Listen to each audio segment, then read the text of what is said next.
Hi, welcome to amazing stuff machine APSC.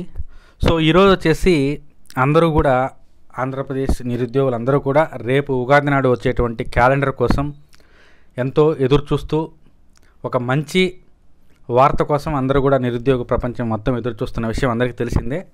కాకపోతే మనము machine APSC group 2లో భాగంగా పేపర్ 1 జనరల్ స్టడీస్ సంబంధించి ఇటీవలే టెస్ట్ సిరీస్ మ్యారథాన్ని స్టార్ట్ చేసుకోవడం జరిగింది. అందులో భాగంగా ఇండియన్ హిస్టరీ అండ్ ఇండియన్ జాగ్రఫీకి సంబంధించి ఆల్రెడీ మనము topics and syllabus and dates మొత్తం ఇవ్వడం జరిగింది. సో ఈ రోజున వచ్చేసి మనము ఇండియన్ హిస్టరీకి సంబంధించి పెట్టుకుంటున్నాము. జాగ్రఫీకి సంబంధించిండేది మనము తర్వాత టైంలో పెట్టుకుంటాము, ఎందుకంటే టైం బ్యాలెన్స్ అనేది కుదరలేదు. సో అందుకనే మనము ఇండియన్ హిస్టరీకి సంబంధించిన టెస్ట్ సిరీస్ ఇప్పుడు పెట్టుకుంటున్నాము. టెస్ట్ నెంబర్ 2 కడపటి మొఘళ్ళు, పీష్వాలు, కర్ణాటక యుద్ధాలు, బ్రిటిష్ సామ్రాజ్య స్థాపన. అంటే ఎలా ప్లాసీ వార్స్ కాడి నుంచి మరాఠా తర్వాత సిక్కు, అంటే ఓవరాల్గా వాళ్ళు భారతదేశాన్ని ఏ విధంగా విస్తరించారు అనేది బ్రిటన్ సామ్రాజ్యంలో వస్తుంది.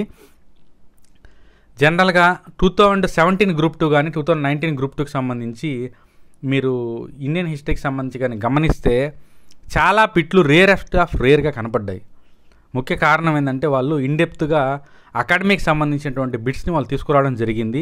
సో అమేజింగ్ టీమ్ కూడా అలాంటి టఫ్ నేచర్తోనే ఈ టెస్ట్ సిరీస్ని కండక్ట్ చేస్తుంది. సో దాని గురించి ఎవరు కూడా డిసప్పాయింట్ అవ్వాల్సిన అవసరం లేదు, లెర్నింగ్ మేచర్లో వెళ్ళిపోతే సరిపోతుంది. సో పేపర్ తీసుకొని మీరు సిద్ధమయ్యి టెస్ట్ని కంటిన్యూ చేయవలసిందిగా కోరుతున్నాము. 50 క్వాలిటీ క్వశ్చన్స్ అండి, టఫ్గా ఉంటాయని నేను అనుకుంటున్నాను. ఎందుకంటే మనము ప్రీవియస్ బిట్స్ మరియు స్టాండర్డ్ బిట్స్, తర్వాత కొన్ని స్టాండర్డ్గా మనకి మార్కెట్లో దొరికేటువంటి సీనియర్స్ లాంటి బుక్స్ అట్లాంటి వాటన్నిటి నుంచి కూడా మనము తీసుకొని బిట్స్ని ప్రిపేర్ చేయడం జరిగింది. So let's start the session. First question, Mughal ఆస్థానంలో ప్రాముఖ్యం వహించిన సయ్యద్ సోదరులు ఏ వర్గానికి చెందినవారు?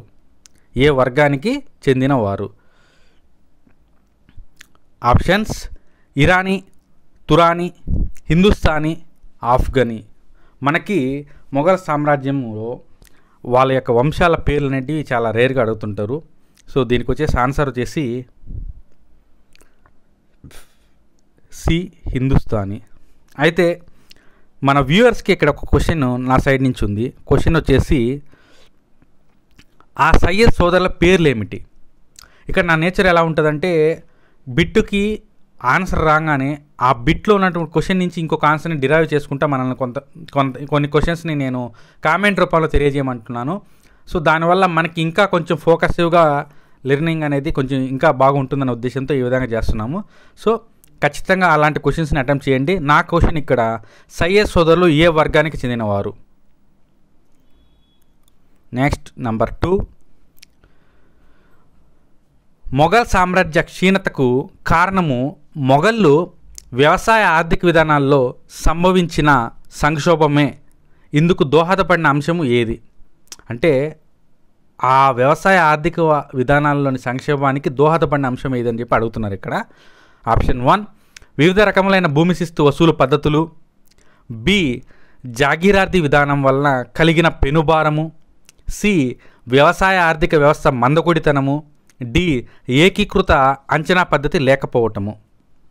మనందరికీ తెలిసేందే ఏ విధంగా అయితే మనం కాకతీయుల కాలంలో నాయంకర విధానము ఇలాంటివన్నీ తర్వాత కాలంలో రాజ్య పతనా వ్యవస్థకి ఏ విధంగా దోహదపడ్డాయో ఆ విధంగా మొఘళ్ళకు సంబంధించి ఈ జాగీరార్థి విధానం అనేది చాలా ఇబ్బంది పెట్టినట్టుగా మనకి తెలుస్తుంది.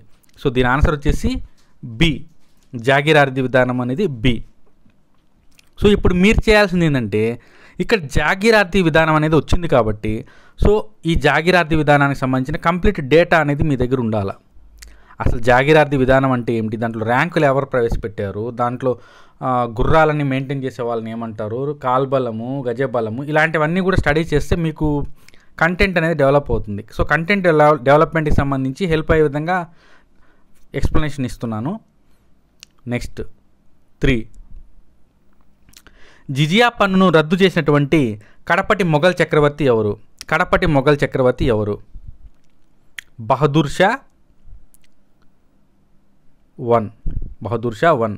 అయితే జిజియా పన్ను తొలిసారిగా ఫస్ట్ టైం భారతదేశంలో ప్రవేశపెట్టింది ఎవరు? తొలిసారి భారతదేశంలో ప్రవేశపెట్టింది ఎవరు? Important bit. Next, Jahandar Shah అధికారంలో వచ్చుటకు సహాయపడినటువంటి ఉన్నత ఉద్యోగి ఎవరు? ఉన్నత ఉద్యోగి ఎవరు? Options: Zulfikar Ali, Asad Khan, Daud Khan, Chinqilich Khan. So answer వచ్చేసి జుల్ఫికర్ అలీ అనేటువంటి వ్యక్తి జహాందర్ షా అధికారంలోకి వచ్చుటకు సహాయపడినటువంటి ఉన్నత ఉద్యోగి జుల్ఫికర్ అలీ. ఇంపార్టెంట్ బిట్ అండి ఇది. నెక్స్ట్, మహమ్మద్ షా యొక్క అసలు పేరు. మహమ్మద్ షా యొక్క అసలు పేరు. ఇది ఒకసారి ప్రీవియస్గా అడిగినటువంటి బిట్ అండి. ఇది ప్రీవియస్గా అడిగినటువంటి బిట్టు, ఏదో ఎగ్జామ్కి అడిగారు మొత్తంగా అయితే. Options: Roshan Akhtar, Asad Khan, Jahandar Shah, Ali Gaur.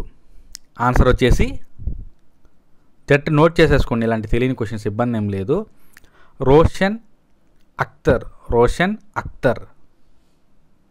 Next bit, Mohammad Shah మరియు నాదిర్ షాల మధ్య యుద్ధము ఎక్కడ జరిగింది? Very very important bit. Mohammad Shah మరియు నాదిర్ షాల మధ్య యుద్ధం ఎక్కడ జరిగింది? Options: Panipat, Delhi and Karnal, Lahore. Answer వచ్చేసి కర్నాల్ వద్ద జరిగింది. కర్నాల్ వద్ద జరిగింది. కర్నాల్ వద్ద జరిగింది. నెక్స్ట్, అహ్మద్ షా అబ్దాలీచే ఓడింపబడినటువంటి కడపటి మొఘల్ చక్రవర్తి ఎవరు? అహ్మద్ షా అబ్దాలీ చేత ఓడింపబడినటువంటి కడపటి మొఘల్ చక్రవర్తి ఎవరు? ఆప్షన్స్: మహమ్మద్ షా, అహ్మద్ షా, జహాందర్ షా, ఎవరూ కాదు. ఆన్సర్ వచ్చేసి అహ్మద్ షా.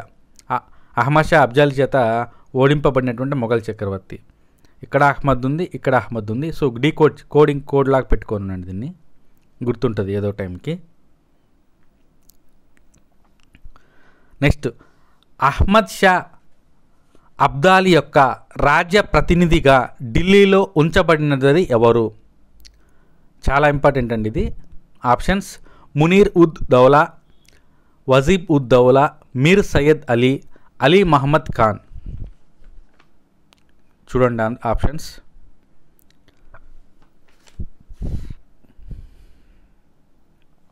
ఆన్సర్ వచ్చేసి బి, నజీబ్ ఉద్ దౌలా. నజీబ్ ఉద్ దౌలా. నజీబ్ ఉద్ దౌలా. నెక్స్ట్, కడపటి మొఘల్ చక్రవర్తిలో రెండవ అలంగీర్ను సింహాసనంపై అధిష్టం చేయటంలో కీలక పాత్ర పోషించిన వ్యక్తి ఎవరు? రెండవ అలంగీర్ను సింహాసనం మీద కూర్చోబెట్టిన వాటిల్లో కీలకమైన వ్యక్తి ఎవరని అడుగుతున్నారు. ఆప్షన్స్: జుల్ఫికర్ అలీ, ఇమాద్ ఉద్ దౌలా, ఇతముద్ దౌలా, కుమ్రు ఉద్ దీస్ ఖాన్. ఆన్సర్ వచ్చేసి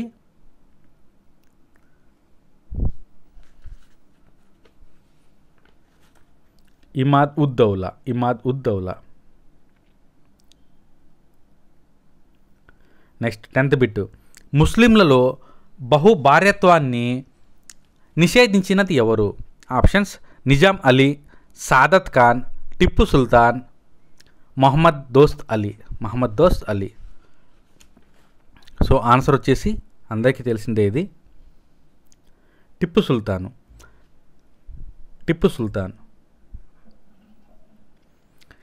ఏ బెంగాల్ గవర్నర్ పాలనా కాలంలో ఒరిస్సా మరియు బీహార్లో బెంగాల్ సుబాలో విలీనమని? మీకు అందరికి తెలిసిందే, ఆ రాజ్యాన్ని ఆనాటి కాలంలో సుబాలుగా విడదీశారు. ఆ సుబాలకి ఇన్ఛార్జిగా సుబేదారులు ఉండేవాళ్ళు. తర్వాత దాన్ని తర్వాత కింద ఉద్యోగులు సిక్దార్లు అని చెప్పేసి ఇలా ఉండేవాళ్ళు. సో ఆ బెంగాల్ సుబాలో ఏ నవాబు కాలంలో ఒరిస్సా బీహార్లను కలిపి విలీనం చేశారని చెప్పి అడుగుతున్నారు. సో మంచి బిట్. ఆప్షన్స్ చూడండి: షుజా ఉద్ దౌలా, సర్ఫరాజ్ ఖాన్, అలీవర్ది ఖాన్ అండ్ ముర్షిద్ అలీ ఖాన్. ఆన్సర్ వచ్చేసి షుజా ఉద్ దౌలా. షుజా ఉద్ దౌలా. నెక్స్ట్ 12, పంజాబ్లో 12 మిసిల్స్ అనేటివి ఉండేటని మీ అందరికి తెలిసిందే. అందులో బలమైనది ఏది, అత్యంత బలమైనది ఏది? Options Sukkur Chakiya,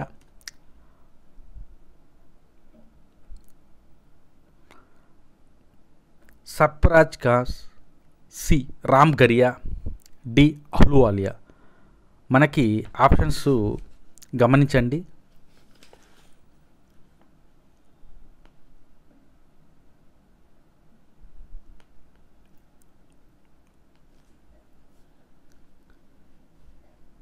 so answer వచ్చేసి సుకర్ చకియా.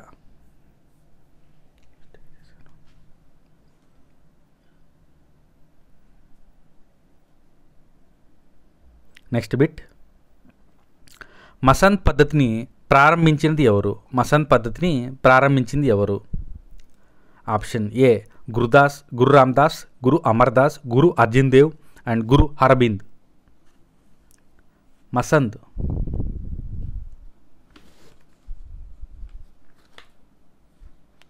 Answer is Guru Amardas. గురు అమర్దాస్ అనేటువంటి వ్యక్తి మనకి మసంద్ పద్ధతిని ప్రారంభించాడు. నెక్స్ట్ 14th బిట్, మిసిల్ల పాలనా వ్యవస్థలో గ్రామ పాలనపై నిర్వహించే రాఖీ పద్ధతి దేనిని పోలి ఉంది? మిసిల్ల పాలనా వ్యవస్థ అంటే ఆల్రెడీ మనం మిసిల్ గురించి చూసుకున్నాము. మనకి ఇది పంజాబ్ అలాంటి ప్రాంతంలో ఉండేది. వారు గ్రామాలపై నిర్వహించే పాలన ఏ పద్ధతిని పోలి ఉంటుంది అని అడిగారు. బతాయి పద్ధతి, జప్తీ పద్ధతి, జాగీరాద్ది పద్ధతి, చౌత్ పద్ధతి. ఆన్సర్ వచ్చేసి జప్తీ పద్ధతి, బి జప్తీ పద్ధతి. నెక్స్ట్, ఆగ్రా కారాగారం నుండి శివాజీ మనుమడు షాహూను విడుదల చేసిన కడపటి మొఘల్ చక్రవర్తి ఎవరు? చాలా ఇంపార్టెంట్.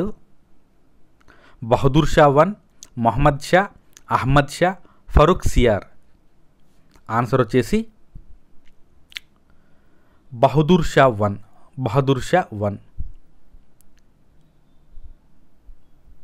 నెక్స్ట్ 16, మహారాష్ట్రులకు 12 లక్షల రూపాయలను చౌత్ పన్నుగా చెల్లించిన బెంగాల్ నవాబు ఎవరు? సో ఆ టైంలో మహారాష్ట్రలు వారి యొక్క పన్నును వసూలు చేసేదానికి చౌత్ అండ్ సర్దేశ్ ముఖ్య అని చెప్పి వాళ్ళు వసూలు చేసేవారు కదా. సో ఆ రకంగా చౌత్గా 12 లక్షల రూపాయలని వసూలు చెల్లించినటువంటి బెంగాల్ నవాబు ఎవరు అని చెప్పి అడిగారు. Options Murshid Quli Khan, Alivardi Khan, Sarfaraz Khan, Shuja Uddaula. So answer వచ్చేసి అలీవర్ది ఖాన్. అలీవర్ది ఖాన్ అనేది ఆ టైంలో యుద్ధంలో ఓడిపోయి వీరికి చౌత్ని పే చేసినట్టుగా మనకు తెలుస్తుంది. నెక్స్ట్ 17th, ఎక్కడ జరిపిన తన మొదటి దాడులలో హైదర్ అలీ ప్రాముఖ్యంలోకి వచ్చాడు? హైదర్ అలీ ఎప్పుడు ఫేమస్ అయినాడు అనేది ఇక్కడ అడుగుతున్నాడు.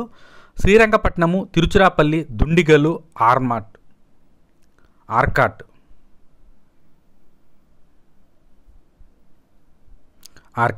సో ఇక్కడ మనకి హైదర్ అలీ గురించి మనకు వచ్చినప్పుడు చాలాసార్లు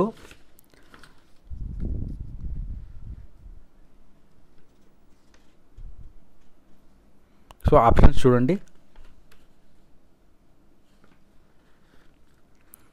దీనికి ఆన్సర్ వచ్చేసి తిరుచిరాపల్లి.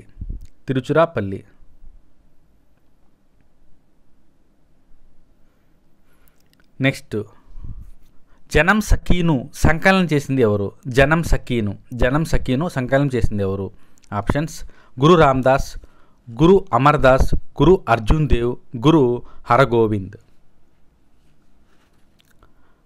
చాలా ఇంపార్టెంట్. జనం సఖీ. ఆప్షన్ ఏ అనేది రైట్ ఆన్సరు. గురు రామ్దాస్. నెక్స్ట్ 19th బిట్, మూడవ పానిపట్టు యుద్ధం తర్వాత అహ్మద్ షా అబ్దాలీ చేత భారతదేశమునకు చక్రవర్తిగా ప్రకటింపబడినది ఎవరు? చాలా important bit and rare bit. Options రెండవ అలంగీర్, రెండవ షా అలం, రెండవ షాజహాన్, రెండవ అక్బర్. ఆన్సర్ ఈస్ చూడండి, అహ్మద్ షా అబ్దాలీ చేతనే చక్రవర్తిగా ప్రకటింపబడిన వ్యక్తి. రెండవ షా ఆలం. నెక్స్ట్, జాట్లలో ప్లేటోగా పేరుగాంచింది ఎవరు? జాట్లలో ప్లేటోగా పేరుగాంచినది. ఆప్షన్స్: సూరజ్మల్, చురామ్మల్, బదన్ సింగ్, బావో సింగ్. ఆప్షన్స్ చూడండి, చాలా మంచి బిట్స్ ఇవన్నీ కూడా, రేర్ బిట్లు. ఆన్సర్ సూరజ్మల్ అనేటువంటి వ్యక్తి జాట్లలో ప్లేటోగా, అంటే జాట్స్లలో ఒక ప్లేటో వంటి వ్యక్తిగా.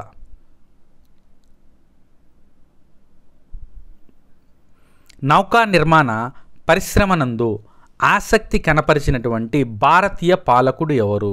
ఆప్షన్స్: టిప్పు సుల్తాన్, సాదత్ ఖాన్, నిజాం అలీ, మార్తాండ వర్మ. సో మనకి ఆన్సర్ వచ్చేసి Tipu Sultan.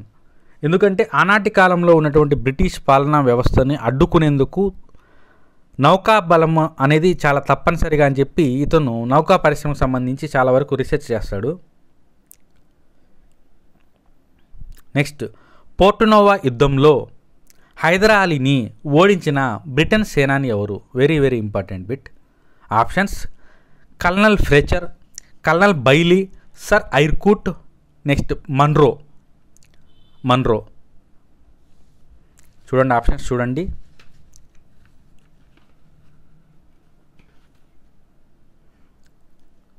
Sir Eyre Coote. So ఇదే ఐర్కూట్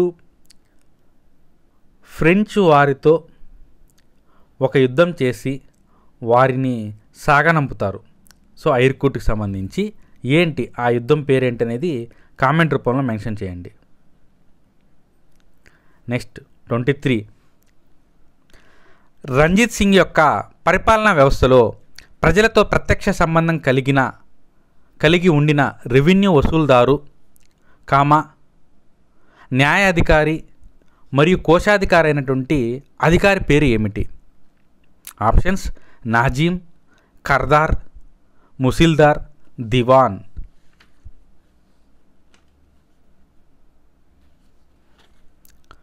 అన్నిటికీ ఆల్రౌండర్గా ఉన్నది కర్దార్.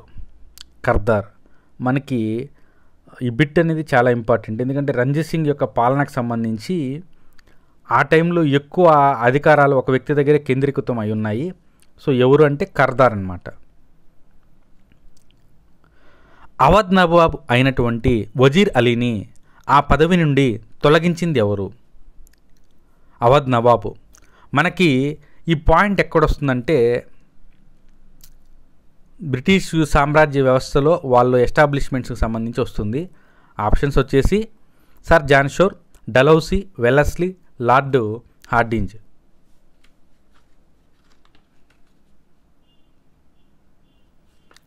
ఆన్సర్ వచ్చేసి సర్ జాన్ షోర్. బెంగాల్ రాజధానిని ఎవరు ఢాకా నుండి ముర్షిదాబాద్కు మార్చారు? Options: Shah Shuja, Murshid Quli Khan, Alivardi Khan, Mir Qasim. రాజధాని మార్పు ఇంపార్టెంట్. రాజధానిలో మార్చినటువంటి బిట్లన్నీ కూడా చాలా చాలా ఇంపార్టెంట్గా ఉంటాయి. దీనికి సంబంధించి సూపర్ బిట్ ఇది. ముర్షిద్ కులీ ఖాన్ను బెంగాల్ రాజధానిని ఢాకా నుంచి ముర్షిదాబాద్కు మార్చాడు. ముర్షిద్ కులీ ఖాన్. నెక్స్ట్, ఈ క్రింది వాణిలో ఏది ప్లాసీ యుద్ధం యొక్క ఫలితం కాదు? అంటే ప్లాసీ యుద్ధం ద్వారా సంభవించనిది అని అన్నమాట ఇక్కడ. సో ఆప్షన్స్: మీర్ జాఫర్ నవాబ్ అవడం, సిరాజ్ ఉద్దౌలా హత్య చేయబడుట, ఆంగ్లేయులు బెంగాల్కు యజమానులగుట, నెక్స్ట్ అమీన్ చంద్ తన కుట్రకు తగిన బహుమతి పొందుట. సో ఆప్షన్స్ ప్రకారం వెళ్దాం. ఫలితం కాదన్నాడు. సో ఫలితం ఏంటో చూద్దాం. మీర్ జాఫర్ నవాబ్ అయ్యాడు, సిరాజ్ ఉద్దౌలా చంపబడ్డాడు, బెంగాల్కు ఆంగ్లేయులు యజమానులు అయ్యారు. సో మీర్ చంద్ తన కుట్రకి తగిన బహుమతి పొందడం అనేది అబద్ధంగా మనకి ఇక్కడ తెలుస్తుంది. నెక్స్ట్ 27. రాబర్ట్ క్లైవ్ బెంగాల్ను విలీనం చేసుకోకపోవటకు ప్రధాన కారణం ఏమిటి? ఆప్షన్స్: ప్రజల తిరుగుబాటు జరుగుతాయని చెప్పి భయపడము, బాధ్యతలు లేని అధికారంను కోరుకొనుట, తగినంత సైనిక బలం లేకపోవట, స్థానిక ఆచారము మరియు విశ్వాసములతో ఆయనకు నమ్మకం ఉండుట. ఒకసారి గమనించండి. ఆ సమయంలో బెంగాల్ను విలీనం చేసుకోకపోవడానికి ప్రధాన కారణం వచ్చేసి ప్రజా తిరుగుబాటు జరుగుతుందని చెప్పి కొంతవరకు తగ్గడం అన్నమాట. ప్రజా తిరుగుబాటు జరుగుతుందని చెప్పి తగ్గటము. So A.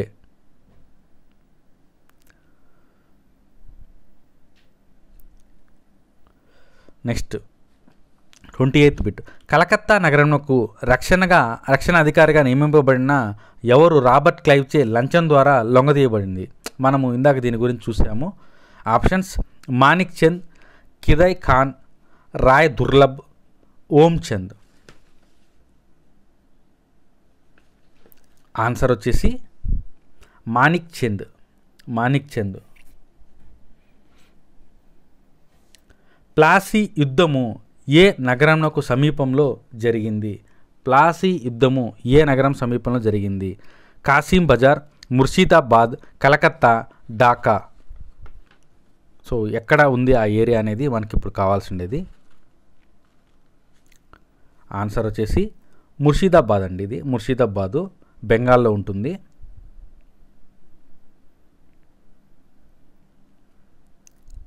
Next 30th bit. మీర్ కాసిం యొక్క ఏ చర్య సౌకర్యాల దుర్వినియోగంగా ఆంగ్లేయులు భావించారు? అంటే మీర్ కాసిం చేసినటువంటి ఏది వాళ్ళకి నచ్చలేదు అనేది క్వశ్చన్ అండి ఇక్కడ. ఆప్షన్స్: రాజధాని నగర మార్పు, సైన్యాన్ని ఆధునీకరించడము, వర్తక సుంకాలను రద్దు చేయడము, ఫ్రెంచ్ వారికి సహకారం అందించడము. సో ఆప్షన్స్ మొత్తం బాగా గమనించండి. దీంట్లో మీకు ఒక పాయింట్ తెలుస్తుంది. మనము దస్తకులు ప్రవేశపెట్టినట్లుగా మీర్ కాసిం చూసాం. ఆ దస్తకులు ఏంటంటే ఒప్పంద పత్రాలు వ్యాపారస్తులకి వీళ్ళకి మధ్యలో జరుగుతాయని చెప్పి మనం చదివాము. సో దీనికి ఆన్సర్ వచ్చేసి వర్తక సుంకాలను రద్దు చేయడం అనమాట. సో దీన్నే మనం దస్తకులు అని చెప్పి అంటాము. అది వాళ్ళకి నచ్చల, దీనికోసం వీడిని మనం ఎక్కించింది అన్నట్టుగా అనుకొని మారుస్తారు అప్పుడు. నెక్స్ట్, ఏ బెంగాల్ నవాబు తన రాజధానిని ముర్షిదాబాద్ నుండి మాంగీర్కి మార్చాడు? సో మనం ఇందాక ప్రీవియస్గా చూసింది ఏంటంటే బెంగాల్ రాజధాని ఢాకా నుంచి ముర్షిదాబాద్కి మార్చింది ఎవరు అని అన్నప్పుడు మనము దానికి ముర్షిద్ కులీ ఖాన్గా చూసాము. అయితే ఇక్కడ ఏమైందంటే ముర్షిదాబాద్ నుంచి మాంగీర్కి మార్చారు. సో ఆన్సర్ చూడండి: ముర్షిద్ కులీ ఖాను, మీర్ జాఫరు, మీర్ కాసిము, సిరాజుద్దౌలా. ఆన్సర్ వచ్చేసి మీర్ కాసిము.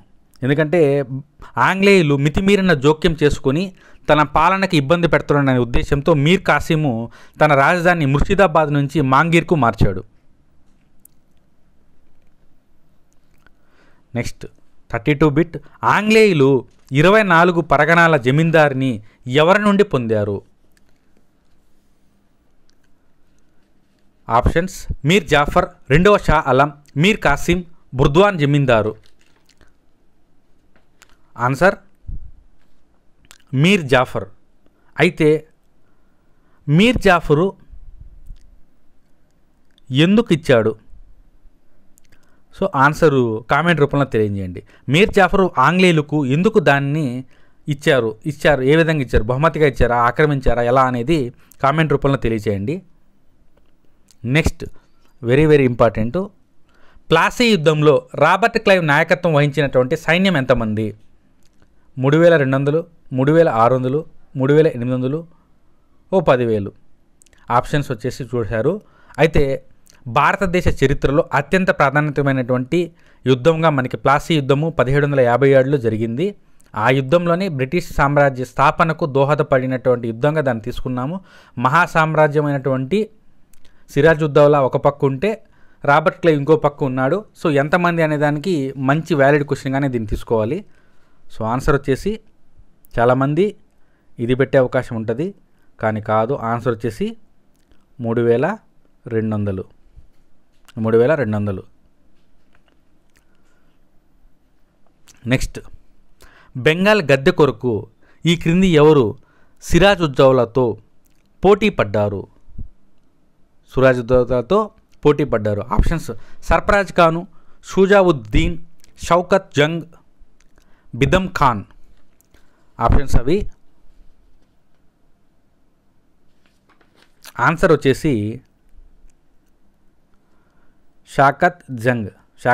ఇతను వచ్చేసి సవతి సోదరుడు, అందుకని చెప్పి అతను పోటీ పడడం జరిగింది. నెక్స్ట్, సిరాజుద్దౌలాచే ఓడింపబడిన ఆంగ్లేయులు ఎచట ఆశ్రయం పొందారు. Options: Kasimbazar, port Williams, port Hooghly, Pulta ద్వీపములు. ఆన్సర్ ఎలిమినేషన్ ద్వారా కూడా దీనికి పెట్టచ్చు, ఎందుకంటే పోర్ట్ విలియమ్స్ లాంటి అప్పటికి ఇంకా ఏర్పాటు కాలేదు, ఎందుకంటే ఇది 1750s ఆ టైంలో జరిగింది. ఆన్సర్ వచ్చేసి పుల్టా ద్వీపములు. ఇలాంటి రేర్ బిట్లు అడిగేదానికి ఆస్కారం ఉందండి, మనం ఇట్లా తయారు చేసామండి. ఇంకా ఏమైనా మిస్ అయినట్టు మన గ్రాండ్ టెస్ట్లో చూసుకోవచ్చు, ఇబ్బంది ఏం లేదు. సో 36 బక్సార్ యుద్ధం ఎవరెవరి మధ్య జరిగింది? వెరీ వెరీ ఇంపార్టెంట్, ఇది మాత్రము బేసిక్ అనుకుంటాం కానీ ఇంపార్టెంట్. ఆప్షన్స్ చూడండి: మీర్ కాసిం ఆంగ్లేయులు, మీర్ కాసిం అయోధ్య నవాబు మొఘలు, మీర్ జాఫర్ మరియు ఆంగ్లేయులు, మీర్ కాసిం మరియు డచ్ వాళ్ళకి. ఆన్సర్ వచ్చేసి అంటే ఇక్కడ కంప్లీట్ మొఘలు వర్సెస్ బ్రిటన్, ఆంగ్లేయులు ఇక్కడ పూర్తిగా రావాలి, ఇక్కడ ఇది కూడా అంటే అండ్ అది అనమాట. సో ఆన్సర్ వచ్చేసి 36. దీనికి ఆన్సర్ వచ్చేసి బి, ఎందుకంటే మీర్ కాసింని తొలగించడంతో మీర్ కాసిం యాంటీ అవుతాడు. అయోధ్య నవాబు అయినటువంటి షుజా ఉద్దౌలా కూడా మీర్ కాసింతో కలుస్తాడు. తర్వాత మొఘల్ సుల్తాన్ అయినటువంటి షా ఆలం కూడా కలిసి, వీళ్ళ ముగ్గురు ఒక పక్క ఉంటే మరో పక్క బ్రిటిష్ వాళ్ళు కలిసి బక్సార్ యుద్ధము 1764 సంవత్సరంలో జరగడం జరుగుతుంది. ఈ యుద్ధంతో బ్రిటిష్ సామ్రాజ్య స్థాపన అనేది సుస్థిరంగా అయినట్లుగా కనపడుతుంది. నెక్స్ట్, 3వ కర్ణాటక యుద్ధము ఏ సంధితో ముగిసింది? మనకి ప్రతి కర్ణాటక యుద్ధము ఒక్కొక్క సంధితో జరుగుతూ ఉండేది. సో ఇక్కడ ఆప్షన్స్ 3 ఉన్నాయి: ఎక్స్లా చాపెల్ సంధి, ప్యారిస్ సంధి, పాండిచ్చేరి సంధి, పైవేవి కాదు. ఆన్సర్ వచ్చేసి ప్యారిస్ సంధి. అయితే ఇక్కడ ఉన్నటువంటి ఎక్స్లా చాపెల్ సంధి అనేది మొదటి కర్ణాటక యుద్ధాన్ని ముగిసేందుకు సంధిది.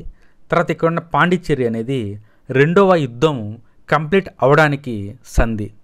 సో ఇది 3వ యుద్ధానికి సంబంధించింది. సో ఆ రకంగా 3 యుద్ధాలకు సంబంధించిన సంధులు ఇక్కడ తెలిసిపోయాయి. నెక్స్ట్ 38, మొదటి ఆంగ్లో మైసూర్ యుద్ధం సందర్భంగా త్రైపాక్షిక కూటమిలో చేరని రాజ్యము. ఆప్షన్స్: ట్రావెన్కోర్ రాజు, నిజాం నవాబు, మరాఠాలు, బ్రిటిష్ వారు. సో ఆన్సర్ వచ్చేసి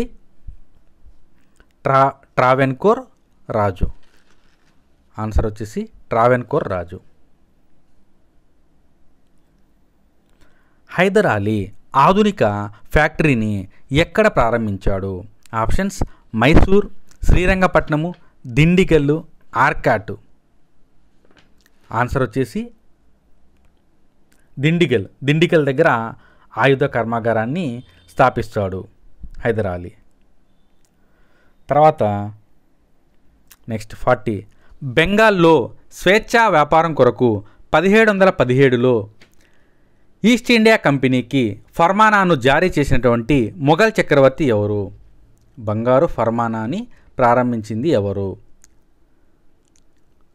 options: Bahadur Shah, Shah Alam, Farrukhsiyar, D Jahandar Shah. చూడండి ఆప్షన్స్. ఆన్సర్ వచ్చేసి ఫరూక్ సియారు ఈస్ట్ ఇండియా కంపెనీకి ఫర్మానాను జారీ చేస్తాడు, అంటే స్వేచ్ఛాయుత వ్యాపారానికి పర్మిషన్ అన్నట్లు. నెక్స్ట్ 41.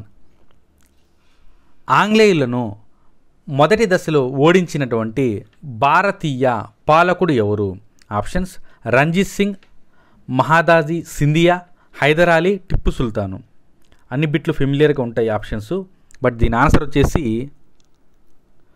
రంజిత్ కాదు. నెక్స్ట్ సింధియా అనుకుంటాము, అది కూడా కాదు. తర్వాత మనకి ఈ రెండింటి మధ్య కొంచెం అవకాశం ఉంటుంది, కానీ ఆన్సర్ వచ్చేసి సి. ఆన్సర్ వచ్చేసి సి. తర్వాత 42. క్రింది వారిలో ఫైజాబాద్ నుండి లక్నోకు 1775లో తన రాజధాని మార్చిన వారు ఎవరు? ఆప్షన్స్ అసఫ్ ఉద్ ఔలా, షుజా ఉద్ దౌలా, సఫ్దర్ జంగ్, సాదత్ ఖాన్ II. ఆన్సర్ వచ్చేసి అసఫ్ ఉద్ దౌలా. ఈ రాజధాని మార్పుకు సంబంధించి కొంచెం లుక్ వేసి ఉండాలి. క్యాపిటల్ చేంజ్ వాటి గురించి. నెక్స్ట్ స్వేచ్ఛా వృక్షాన్ని నాటిన ఆధునిక భారతదేశ చరిత్రలోని ముస్లిం పాలకుడు ఎవరు? ఆప్షన్స్ హైదర్ అలీ, టిప్పు సుల్తాన్, సిరాజ్ ఉద్ దౌలా, షుజా ఉద్ దౌలా. ఆన్సర్ వచ్చేసి అందరికి తెలిసిందే ఇది, స్వేచ్ఛా వృక్షం. టిప్పు సుల్తాన్ స్వేచ్ఛా వృక్షాన్ని నాటినట్లుగా మనకి తెలుస్తుంది. నెక్స్ట్ మంగుళూరు సంధి ఎవరి మధ్య జరిగింది? ఆప్షన్స్ ఆంగ్లేయ కంపెనీకి, హైదర్ అలీకి. నెక్స్ట్ ఆంగ్లేయ కంపెనీకి మరియు టిప్పు సుల్తాన్కి, హైదర్ అలీకి మరియు కాలికట్ జమోరిన్కి, ఫ్రెంచ్ కంపెనీకి మరియు టిప్పు సుల్తాన్కి. ఆన్సర్ వచ్చేసి టిప్పు సుల్తాన్కి, ఆంగ్లేయులకి. నెక్స్ట్ 45. 1751లో అలీ వడ్డీ ఖాన్ నుండి సీడెడ్ ఒరిస్సా ప్రాంతాలను పొందినది ఎవరు? Options Nanaji Holkar, Raghuji Bhonsle, Mahadaji Scindia and last one Bajirao. Answer వచ్చేసి రఘోజీ బోన్స్లే.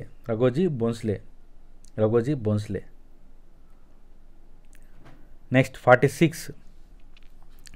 రాయ దుర్లభ్, గస్తీ బేగం, షౌకత్ జంగులు వీరికి ప్రధాన శత్రువులు. రాయ దుర్లభ్, గస్తీ బేగం, షౌకత్ జంగులు. ఆప్షన్స్ అలీ వడ్డీ ఖాన్, సిరాజ్ ఉద్ దౌలా, మీర్ కాసిం, నందకుమార్.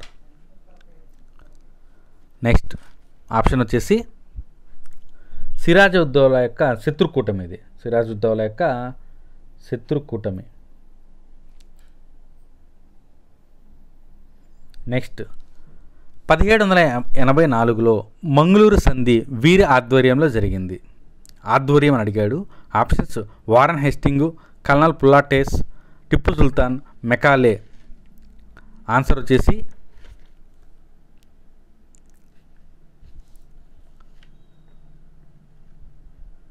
మంగుళూరు సంధికి సంబంధించింది.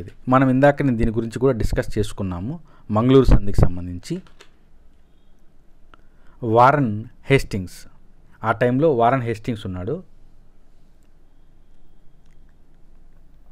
నెక్స్ట్ 48.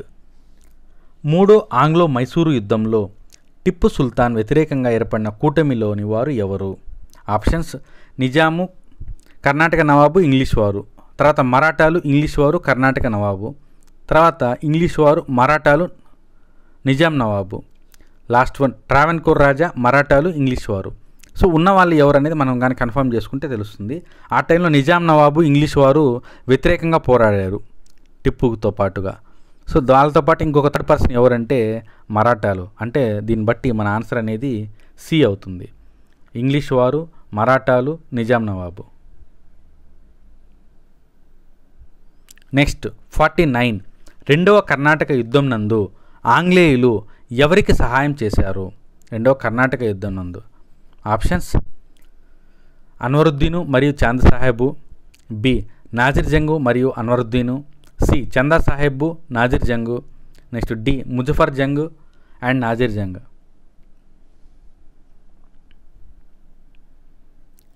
దీనికి కోడ్ లాగా ఉంటుంది FCM. తర్వాత ఇప్పుడు మనకి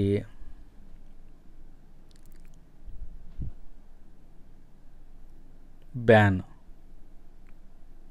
అంటే బ్రిటిష్ వాళ్ళు ఎవరికి సహాయం చేశారని అడిగారు కాబట్టి దీనికి ఆన్సర్ B. దీన్ని గుర్తుపెట్టుకునేందుకు బ్రిటిష్ అంటే వీళ్ళు, A అంటే అన్వరుద్దీను, N అంటే నాజర్ జంగ్. సో ముజఫర్ జంగ్, చందా సాహెబు ఫ్రెంచ్కి సంబంధించిన వాళ్ళు కాబట్టి ఆ కోడ్ అట్లా ఉండండి. ఈ కోడ్ మర్చిపోయినా కానీ ఈ బ్యాన్ అనేదాన్ని గుర్తుపెట్టుకోండి. బ్యాన్ బ్రిటిష్ వాళ్ళు, అన్వరుద్దీన్ అండ్ నాజర్ జంగ్.